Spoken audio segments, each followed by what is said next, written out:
So now we're going to pick up with the idea of solving exponential equations, and we're going to add a few things that we weren't talking about in previous videos. And we're going to use exponential equality and logarithms of both sides to solve these equations. But what we're adding in is a complicating factor. We're going to have to deal with factoring and u substitution, which are techniques we've done before. And actually, I'll just add one more technique. We also have to keep in mind domain restrictions. Okay, so these three extra ideas here, factoring, u substitution, and domain restrictions, are going to make the equation seem more complicated, but actually we've done all of these things before. So let's just see how they apply. And let's look at this first equation. I've got 4 to the power of x times x minus 2 equals 4 to the power of negative x2 times x minus 18. And just like before, if you can solve something by exponential equality, meaning you have equal bases, you should. It's an easy equation then.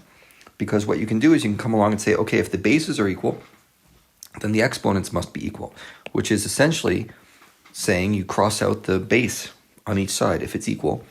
And you can rewrite this as x times x minus 2 equals negative 2 times x minus 18. So break apart the parentheses. Let's see what we've got. We've got x squared minus 2x equals negative 2x plus 36. Get everything to one side. X squared, I've got minus 2x over here. I'm going to add 2x to each side. So I get plus 2x. And then minus 36 equals 0. Simplifying that a little more. And we get x squared minus 36 equals 0. Now, if you remember anything about factoring, you'll recognize this is a difference of squares. This is x minus 6 and x plus 6 equals 0, which means x equals plus or minus 6. That would be your solution. Okay? Now, looking back at this problem, I knew I had to solve by factoring because I had, let's circle some things here as my clues. I had an x squared term, and then I had regular x terms, and I had numbers. And that's one of the calling cards of factoring. You have many different exponents that you have to organize into some kind of a grouping like this. Some parentheses times another parentheses. Okay, so let's move on with another example. In this one, it's going to be the same idea. It'll just look a little more complicated halfway through it because, well, hold on. First off, I can cancel out the bases, right? They're already equal, so I'm going to use exponential equality, or the principle of exponential equality, to say that if the bases are equal, then the exponents must be equal. So now, what's left? I have 2x times x minus 9 equals negative 3 times x plus 6.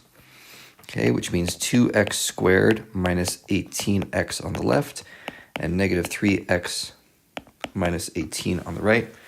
And again, this looks like a factoring problem, so move everything to the left. We get 2x squared minus 18x plus 3x plus 18 equals 0. Combine some like terms, and we get 2x squared minus 15x plus 18 equals 0. Now, what makes this one complicated is just this 2 right here. When you have a number in front of the x squared, things just get a little more difficult to factor.